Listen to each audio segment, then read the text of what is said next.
Well, ranked choice voting is being used in places such as Oakland, Berkeley, San Leandro, and San Francisco. Supporters of the system say that it gives voters more power to express their choices, but that is only if they know the correct way to fill out the ballot.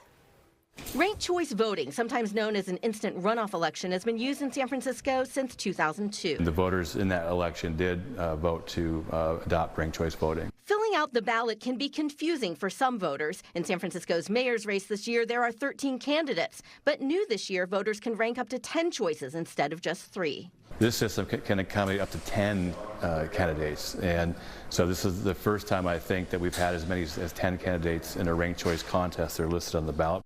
Like traditional elections, the fundamental idea is the same. To win, a candidate must get a majority of votes, 50% plus 1 to win. The difference is if no candidate wins a majority. With traditional elections, there would be a runoff between the top 2 candidates. Under ranked choice or instant runoff systems, voters can rank their alternate choices, indicating who they would vote for in a runoff if their first choice is eliminated. They can rank nothing. They can vote 1. They could rank up to 10. So it's totally up to the voter.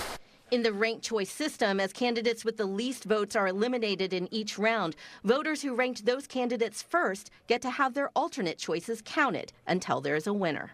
It's a majority of remaining votes for the ballots remaining in that contest. Some candidates are joining forces to say, vote for me first, vote for another person second, a move similar to traditional elections where candidates who do not make a second-round runoff often endorse other candidates. San Francisco's election website has a ranked choice voting practice tool in 4 languages to explain the process.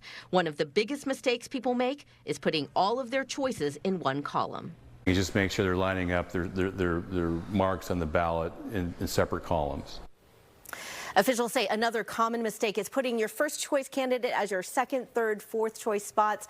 That really doesn't do anything. It only counts 1 vote per candidate, but you won't get a say if that person doesn't make it to the second round instant runoff. So if you have a number of candidates that you're okay with, it makes sense to actually list them and rank them. I know we're all very careful, and we like to think that we will not make a mistake on the ballot coming up next month. But in the case that, I do or someone at home does, what can they do to resolve this? The best thing is to actually take action and not just leave it. Sure.